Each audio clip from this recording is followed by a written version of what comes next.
एक व्यक्ति कब्र के अंदर प्रवेश करता है। कब्र के ऊपर जो पटिया होता है, सरिया होता है या लकड़ी के होता है या पत्थर का, उसको हटाता है सबसे पहले, और पैरे जो जिधर पैर होता है उधर से वो अंदर प्रवेश करता है। आधा एक घंटे उस कब्र में रहता है और फिर बाहर आता है। लेकिन एक दिन जब वो कब्र में प्रवेश किया और उसमें जो महिला की लाश थी, एक लड़की की लाश थी, उसके साथ वो घिनौना कृत्य कर रहा था, उसके साथ बलात्कार कर रहा था। तो देखता है कि उसके चेहरे पर जो चेहरे का जो ढका हुआ पार्ट है वो खुला हुआ है और चेहरे से जो दांत दिखता है वो चमक रहा था, और आंख है, आंख से एक तेज रोशनी आ रही थी। इस चीज को देख करके वो घबरा जाता है और सोचता है कि एक मरे हुए स्त्री के चेहरे से दांत की चमक, आंखों से निकली हुई रोशनी, ये कैसे हो सकता है। इस बात को समझ करके वो वहां से भाग खड़ा होता है, डरता है, चिल्लाता है, चीखता है। तो अगल बगल के लोग उसको पकड़ते हैं और पूछते हैं कि आखिर बात क्या है, बताओ। वो बताना शुरू करता है और जो कब्र के अंदर का जो बात था वो लोगों से बताया, और इस बात को सुन करके वहां के लोग उस पर गुस्सा करते हैं, उसको मारने लगते हैं, पीटने लगते हैं।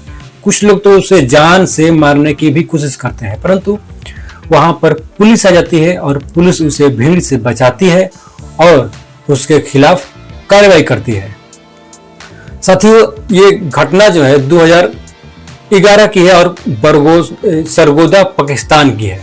आगे बढ़ने से पहले आपसे रिक्वेस्ट की वीडियो को लाइक करें और चैनल को सब्सक्राइब करें। मैं हूं आपका दोस्त आनंद कुमार। तो बहुत बहुत नमस्कार। और आगे आप सुनते हैं कि इस घटना में आखिर हुआ क्या था उस दिन। पाकिस्तान सरगोदा का रहने वाला रियाज, मोहम्मद रियाज, जो कि बेरोजगार था, उसे काम नहीं मिल रहा था। वो एक दिन काम के तलाश में कराची पहुंचता है और उसको एक दोस्त मिलता है जिसका नाम बजीर था। बजीर से बोलता है कि मुझे काम दिलवा दो, मुझे काम की जरूरत है, मैं बेरोजगार हूँ। बजीर बोलता है कि ठीक है, मैं जहाँ पर काम करता हूँ तुमको वहीं पर लगा दूंगा।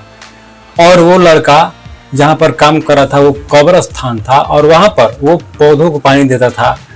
जो कब्र खोदने का काम होता है वो खोदने का काम करता है, और कब्र के ऊपर जो मिट्टी होता है उस पर पानी डालता था ताकि मिट्टी इधर उधर ना हो पाए।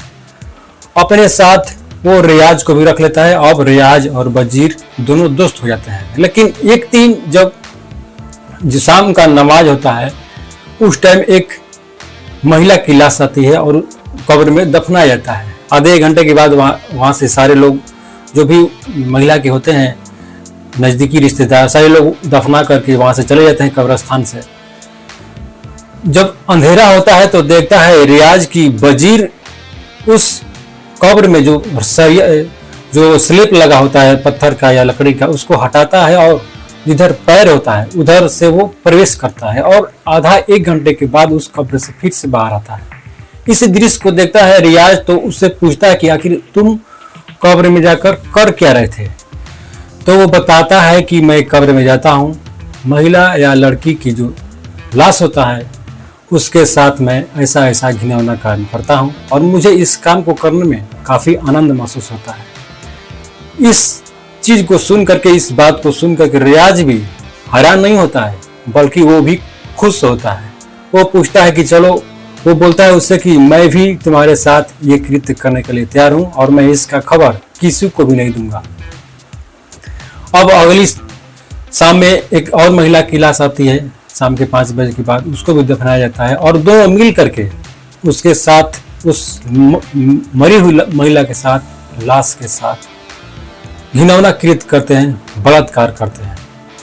साथियों, आज तक आप लोगों ने सुना होगा कि किसी महिला, लड़की या किसी पुरुष के साथ बलात्कार होता है, लेकिन लाश के साथ आज तक कभी आपने नहीं सुना होगा। यहाँ तक कि मैं भी इतनी कहानियां सुना चुका हूँ, परंतु अब तक ऐसा घिनौना कृत्य किसी ने नहीं किया होगा और न किसी ने सुना होगा।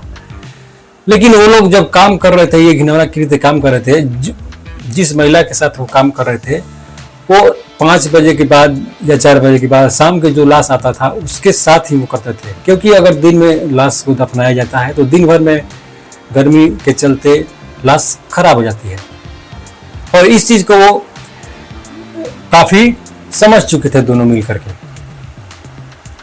वजीर का एक दिन मौत हो जाता है क्योंकि वो ड्रग्स लेता था, शराब पीता था। किसी बीमारी की वजह से उसकी मौत हो जाती है और रियाज अकेला हो जाता है। लेकिन वजीर की मौत के बाद भी ये इतना ढीठ हो गया था कि अकेला ही इस घिनौने कृत्य को अंजाम दे रहा था। जिस प्रकार से वजीर रियाज के आने से पहले ये घिनौना काम कर रहा था, उसके मरने के बाद भी रियाज अकेला ही इस कृत्य को करना शुरू कर दिया। लेकिन एक दिन एक लड़की के साथ जब वो ऐसा कर रहा था जो कि मरी हुई थी, और 5 बजे के बाद वो लड़की दफनाने के लिए यहाँ पर आई थी। वहाँ के उसके परिवार वाले, उसके रिश्तेदार 5 बजे, एक आधे घंटे के बाद 2 घंटे के बाद वहाँ से चले जाते हैं नमाज के बाद। जब शाम होता है, रात होता है, तो अंधेरे का फायदा उठा करके अंदर जाता है, स्लेब को हटाता है और उस लड़की के साथ, उस महिला के साथ वो घिनौना कृत्य कर रहा था। परंतु चेहरे पर से नकाब हट जाता है और चेहरे से दांत नजर आता है और दांत से चमक आती है और आंखों से, जो आंख खुली हुई थी, उस आंखों से रोशनी आती है। इस चीज को देख करके, चमक और आंखों से निकली हुई रोशनी को देख करके रियाज काफी घबरा जाता है। वह वहां से भाग खड़ा होता है, चीखता है, चिल्लाता है, अगल बगल के लोगों से सहायता की गुहार लगाता है और बोलता है कि मैं काफी डर गया हूँ। लोग पूछते हैं कि तुमने आखिर ऐसा क्या देख लिया कि डरने की बात आ गई? इतने दिनों से तुम काम कर रहे हो यहाँ पर, आज तक डरे ही नहीं, लेकिन आज क्या हो गया? वो सारी बातें बताता है तो वहाँ के लोग आक्रोशित हो जाते हैं, गुस्से में आते हैं, उस व्यक्ति को मारने पीटने की कोशिश करते हैं। एक लोग ने तो उसको जान से मारने की भी कोशिश किया क्योंकि उसने ऐसा घिनौना कृत्य ही किया था। पुलिस आती है और उसको वहां से बचाती है, उसके ऊपर कानूनी कार्रवाई करना शुरू हो जाता है। अब पुलिस उससे पूछताछ करती है कि ये काम तुम कब से कर रहे हो?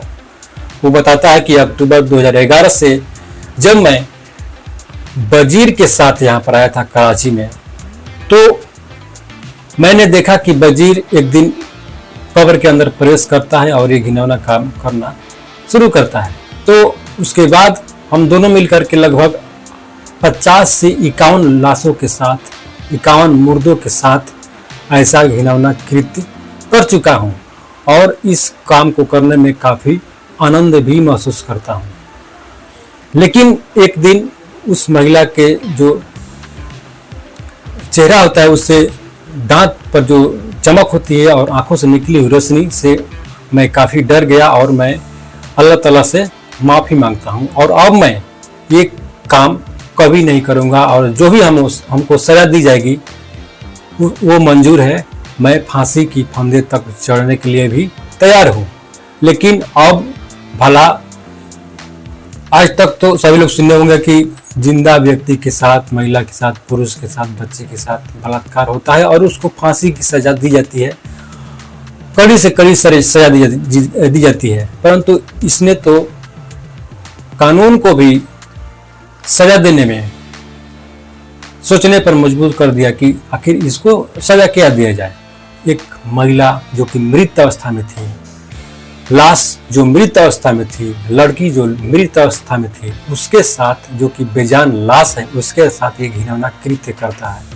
अक्सर अपने पाप पुण्य का जो भी कमाई होता है, मनुष्य या पुरुष या आदमी जो भी होता है, जीव, वो इसी जन्म में जीवित अवस्था में ही उसको दंड मिलता है। लेकिन मरने के बाद वो किसी का नहीं होता है, वो अल्लाह ताला का, भगवान का प्यारा होता है। लेकिन उस व्यक्ति के साथ, उस मृत लाश के साथ इस व्यक्ति ने ऐसा घिनौना काम किया। अब इसके लिए सजा क्या होना चाहिए?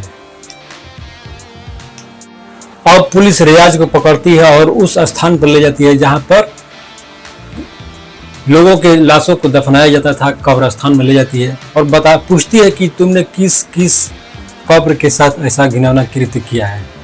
वहां पर लोग जिनके परिजनों के वहां पर शव दफनाए जाते थे, वो लोग मना रहे थे कि हे अल्लाह, हे भगवान, मेरे परिजनों के साथ इस व्यक्ति ने न किया हो, वो ऐसा सोच रहे थे। परंतु जिस व्यक्ति के, जिस कब्र के ओर इशारा कर रहा था, वो भीड़ में से किसी एक व्यक्ति के कब्र का होता है और जब जो इसका केस है पाकिस्तान के उच्च न्यायालय तक पहुंचता है तो लगभग 8 जुर्म में इसको मौत की सजा सुनाई गई थी।